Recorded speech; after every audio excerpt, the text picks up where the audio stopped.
ನನಗೆ ಅದರ ಬಗ್ಗೆ ಮಾಹಿತಿ ಇಲ್ಲಪ್ಪ, ಗೊತ್ತಿಲ್ಲ ಅದರ ಬಗ್ಗೆ. ಪ್ರೆಸ್ ಮೀಟ್ ಮಾಡಿ ಹೇಳಿದ್ದಾರೆ ಸರ್ ಈಗ. ಹೌದಾ, ನನಗೆ ಇನ್ನೂ ಗೊತ್ತಿಲ್ಲ. ಮುಖ್ಯಮಂತ್ರಿಯವರು ಬಹುಶಃ ಅವ್ರ ಜೊತೆ ಮಾತನಾಡ್ತಾರೆ. ಯಾಕಂದ್ರೆ ರಾಮಲಿಂಗಾರೆಡ್ಡಿ ಅವರು ಹಿರಿಯ ಸಚಿವರು, ಅವ್ರ ಜೊತೆ ಮಾತಾಡಬೇಕಾಗ್ತದೆ. ಮಾತನಾಡಿ ಅದನ್ನ ಇತ್ಯರ್ಥ ಮಾಡ್ತಾರೆ ಅಂತ ನನಗೆ ವಿಶ್ವಾಸ ಇದೆ.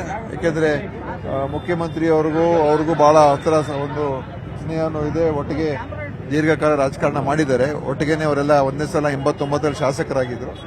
ಅದರಿಂದ ರಾಮಲಿಂಗಾರೆಡ್ಡಿ ಅವರಿಗೆ ಏನಾದರೂ ಯಾವ ರೀತಿಯಾಗಿ ಅದನ್ನು ಬಗೆಹರಿಸ್ಕೋಬೇಕು, ಅದು ಮುಖ್ಯಮಂತ್ರಿ ಅವರು ಖಂಡಿತ ಇತ್ಯರ್ಥ ಮಾಡ್ತಾನೆ ಅನ್ಕೊಂಡಿದ್ದೀನಿ. ಎಲ್ಲ ಇರ್ತದಮ್ಮ, ಸ್ವಲ್ಪ ಎಲ್ಲ ಇದ್ದೇ ಇರ್ತದಲ್ಲ, ಅದೆಲ್ಲ ನೋಡಿಕೊಂಡು ಮುಂದೆ ಹೋಗ್ಬೇಕಾಗ್ತದೆ. ಅದಕ್ಕೆ ಎಲ್ಲ ಸರಿಪಡಿಸ್ತಾರೆ ಅಂತ ವಿಶ್ವಾಸ ಇದೆ. ಬಿಡಿ, ಸರಿಪಡಿಸ್ತಾರೆ.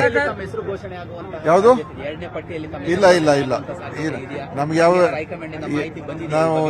ನಾವು ಯಾವ ನಿರೀಕ್ಷೆನೂ ಇಲ್ಲ, ಆಕಾಂಕ್ಷೆನೂ ಅಲ್ಲ. ಇಲ್ಲ ಇಲ್ಲ, ನಾನು ಹೇಳಿದ ಯಾವ ನಿರೀಕ್ಷೆನೂ ಇಲ್ಲ, ಯಾವುದಕ್ಕೂ ಆಕಾಂಕ್ಷೆನೂ ಅಲ್ಲ.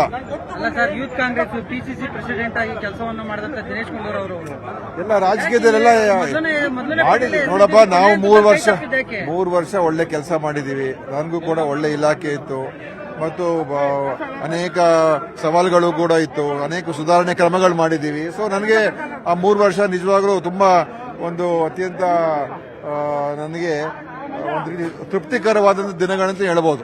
ಮುಂದೆ ರಾಜಕೀಯದೆಲ್ಲ ಇದ್ದೇ ಇರ್ತದಲ್ಲ, ನಾನು ಈಗಾಗಲೇ ಹೇಳಿದಾಗೆ ನನಗೆ ಯಾವ ನಿರೀಕ್ಷೆನೂ ಇಲ್ಲ, ನಾನು ಆಕಾಂಕ್ಷೆನೂ ಅಲ್ಲ. ಸರ್, ಈಗ ನಾಯಕತ್ವ ಬದಲಾವಣೆ ಬೆನ್ನಲ್ಲೇ ಈಗ ರಾಮಲಿಂಗಾರೆಡ್ಡಿ ಅವರ ರಾಜೀನಾಮೆನ ಕಾಂಗ್ರೆಸ್ ಯಾವ ರೀತಿ ನೋಡ್ರಿ, ಇವೆಲ್ಲ ಇವತ್ತು ಆಗಿದೆ. ನನಗೆ ಪೂರ್ತಿ ಮಾಹಿತಿ ಇಲ್ಲ. ಎಲ್ಲ ಆದಾಗ ಖಂಡಿತ ನಮ್ಮ ಸಿಎಂ ಅವರು, ಅಧ್ಯಕ್ಷರು, ಹೊಸ ಅಧ್ಯಕ್ಷರು ಬೇರೆ, ಅವರು ಎಲ್ಲ ಜೊತೆಲಿ ತುಂಬಾ ಪರಿಚಯ ಎಲ್ಲ ಇದೆ. ಕೂತ್ ಸಾಲ್ವ್ ಮಾಡ್ತಂತ ಅನ್ಕೊಂಡಿದ್ದೀನಿ. ಚುನಾವಣೆ ಸಮೀಪಿಸ್ತಾ ಇದೆ. ಇದೀಗ ರಾಮಲಿಂಗಾರೆಡ್ಡಿ ಅವರ ರಾಜೀನಾಮೆ ನೋಡಪ್ಪ, ಎಲ್ಲ ಒಂದು ಸಮಸ್ಯೆ ಬಂದಾಗ ಕೂತು ಚರ್ಚೆ ಮಾಡ್ತಾರೆ, ಚರ್ಚೆ ಮಾಡಿ ಇತ್ಯರ್ಥ ಮಾಡ್ತಾರೆ. ಸೊ ಎಲ್ಲ ಇದ್ದಾರೆ. ಸೊ ಆ ಥರ ಆಗಿದ್ರೆ ಖಂಡಿತ ಅದನ್ನ ನಿವಾರಣೆ ಮಾಡುವಂತ ಶಕ್ತಿ ಕೂಡ ನಮ್ಮ ನಾಯಕರುಗಳಿಗಿದೆ ಅಂತ ನಾನು ಅನ್ಕೊಂಡಿದ್ದೀನಿ.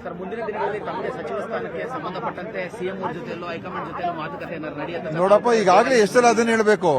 ನಾನು ನಿರೀಕ್ಷೆನೂ ಇಟ್ಕೊಂಡಿಲ್ಲ, ನಾನು ಆಕಾಂಕ್ಷೆನೂ ಅಲ್ಲ ಅಂತ ಇನ್ನೇನು ಹೇಳ್ಬೇಕು ನಾನು? ಆಯ್ತಾ, ಈಗ ನಮ್ಮ ಕ್ಷೇತ್ರ ಇದೆ. ಕ್ಷೇತ್ರ ಇನ್ನೂ 2 ವರ್ಷ ಪೂರ್ತಿ, ಯಾಕಂದ್ರೆ ನಾನು ಬಹಳ ವರ್ಷಗಳಿಂದ ಬೇರೆ ಬೇರೆ ಜವಾಬ್ದಾರಿಗಳು ಅಲ್ಲಿ ಇಲ್ಲಿ ಹೋಗೋದೆಲ್ಲ ಇತ್ತು. ಈಗ 2 ವರ್ಷ ಪೂರ್ತಿಯಾಗಿ ನಮ್ಮ ಕ್ಷೇತ್ರದ ಸೇವೆಗೆ ಮುಡಿಪಾಗಿಡ್ತೀವಿ.